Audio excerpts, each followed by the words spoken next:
அந்த காலத்துல வந்து பாத்தீங்கன்னா, நாடகங்கள் தான் மேடை நாடகங்கள் தான் அதிகமா இருக்கும். அந்த மாரி விஷயங்கள்லாம் பார்க்கும்போது, அவருக்குள்ள தனக்குள்ள ஒரு ஈர்ப்பு அவருக்கு உண்டாயிருக்கு. நாடகத்துல நடிக்கணும், இன்னும் நெறைய சினிமால போய் நடிக்கணுன்ற ஒரு ஆசையோடு, கனவுகளோட தான் அவர் இருந்தாரு. அப்படி அவரு வந்துட்டு ஹெல்த் இன்ஸ்பெக்டரா ஒரு ஊருக்கா போகும்போது தான், பண்ணையபுரத்துல இருக்கிற நம்ப இசைஞானி இளையராஜா அவர்களும், கங்கை அமரன், பாஸ்கர் இவங்களெல்லாம் மீட் பண்ணி, அவங்களுக்குள்ள ஒரு நட்பு வட்டாரத்தையே வந்து உருவாக்கியிருக்காரு. அந்த நட்பு வட்டாரம் தான் அடுத்த வரக்கூடிய காலங்கள்ல இவங்களுக்கு ஒரு ஸ்ட்ராங்கான ஒரு ஃபேமிலி ஃப்ரெண்ட்ஸாவே கிரியேட் ஆவாங்கன்றத வந்துட்டு யாராலுமே நெனச்சு கூட பார்க்க முடியல. ஆரம்ப காலகட்டத்துல வந்துட்டு தன்னோட சினிமா ஆசைக்காக அவரு சென்னைக்கு வராரு. சென்னையில வந்துட்டு பலதரப்பட்ட முயற்சிகள்லாம் மேற்கொள்ள நம்ம சொல்றோம் இல்லையா? அ எல்லாருமே வந்துட்டு ஈஸியா சினிமாக்குள்ள வந்து அந்த மாரிலாம் கிடையவே கிடையாது. ஆரம்ப காலகட்டத்துல ஏகப்பட்ட கஷ்டங்கள பார்த்து தான் வந்திருக்காரு பாரதி ராஜா. நடிகனா வரணுன்ற ஆசையோட வந்தவரு, இங்க இருக்க சிச்சுவேஷன்ஸ்லாம் பார்த்துட்டு என்னால நடிகனாலாம் இருக்க முடியாது. ஆனா, மத்தவங்கள நடிக்க வைக்க எனக்கு திறமை இருக்கு. நான் ஒரு இயக்குனராவே வரேன் அப்படின்ற அந்த ஒரு காலகட்டத்துக்கு தன்னை மாற்றிக்கொண்டார். அவர் எடுத்த படம் முதல் படமே 16 வயதினிலே படம் சூப்பர் டூப்பர் ஹிட். அதாவது 1977ல வந்து பார்த்தீங்கன்னா, ஒரு படம் எடுக்குன்னா, அங்க வந்து ஒரு ஸ்டுடியோ இருக்கும். அந்த ஸ்டுடியோல வந்துட்டு ஒரு கிராமத்து செட்டப் இருக்கும். ஒரு சிட்டி பேஸ்டான ஒரு செட்டப் இருக்கும்.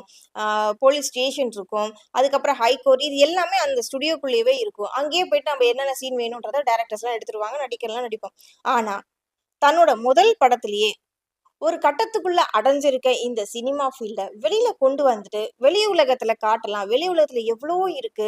ஒரு ஸ்டுடியோக்குள்ளயே எல்லாரும் அடைஞ்சிராதீங்க. வெளியில வந்து பாருங்க. இயற்கையா நெறைய விஷயங்கள் இருக்கு. இயற்கையோடு இயற்கையா எடுக்கக்கூடிய படங்கள வந்து பார்த்தீங்கன்னா, நம்ம பாரதி ராஜா அவங்களால மட்டும் தான் வரும். "என் இனிய தமிழ் மக்களே" அப்படின்ற அவரோட ஒரு வார்த்தையே போதுங்க. அவ்ளோ கம்பீரமான, கணீரான ஒரு குரல்லாம் நமக்கு அங்க கேட்கும். அப்படிப்பட்ட ஒரு படத்த எடுத்தவர் தான் ஆரம்ப காலகட்டத்துல 16 வயதினிலேன்ற படம். இந்த படத்துல டோட்டலி பார்த்தீங்கன்னா, ஒரு கிராமத்துக்கு கொண்டு போயிட்டு, அங்க வாழ்ந்துட்டு இருக்க மக்கள பத்தி தான் காமிச்சிட்டு இருப்பாரு. அங்க இருக்க மக்கள் எப்படி இருக்காங்க? அவங்களோட ட்ரெஸ்ஸிங் சென்ஸ் எப்படி இருக்கு? அவங்களுடைய வாழ்க்கை முறை எப்படி இருக்கு? அப்படின்னு அதாவது இன்ச் பை இன்ச்சா அந்த படத்த எடுத்து காமிச்சிருவாங்க. அந்த படத்துல வந்துட்டு சப்பானியா நம்ப கமலஹாசன் நடிச்சிருப்பாரு. இந்த பக்கம் வந்துட்டு பார்த்தீங்கன்னா, சூப்பர் ஸ்டார் ரஜினிகாந்த், ஸ்ரீதேவி அப்பா! அவ்ளோ அழகா மயிலுன்ற ஒரு கேரக்டர்ல அவ்ளோ அழகா காமிச்சிருப்பாங்க. காந்திமதி அம்மா இப்படி நெறைய கலைஞர்கள் அந்த படத்துல நடிச்சிருப்பாங்க. அது முதல் படமே சூப்பர் டூப்பர் ஹிட். இதுல என்ன ஒரு ஹைலைட்டான விஷயம் என்னன்னு பார்த்தீங்கன்னா, அ ஒரு பக்கம் கமல், ரஜினி, இந்த பக்கம் ஸ்ரீதேவி. இவங்க எல்லாமே பார்த்தீங்கன்னா, கொஞ்சம் ஒரு பீக்ல இருக்க நடிகர்கள். இவர் வந்து புதுமுக இயக்குனர். இவர நம்பி ஸ்டுடியோக்குள்ளேயே நடிச்சுட்டு இருந்தவங்க, இவர நம்பி எப்படி அவுட்டோர் ஷூட் போனாங்க? இவரோட பேச்சுக்கு எப்ப அந்த டைம் வந்துட்டு ஒரு நம்பிக்கை குடுத்தது? இதுதான் வந்துட்டு பேசும்படியா ஒரு விஷயமா இருக்கும். நம்ம யோசிக்கலாம், எந்த ஒரு மனுஷனுமா இருந்தாலும் தன்னோட வாழ்க்கையில நெக்ஸ்ட் லெவல் வேணும்னா, காசு, பணம்ன்றத விட, உன்ன நீ நம்பணும்.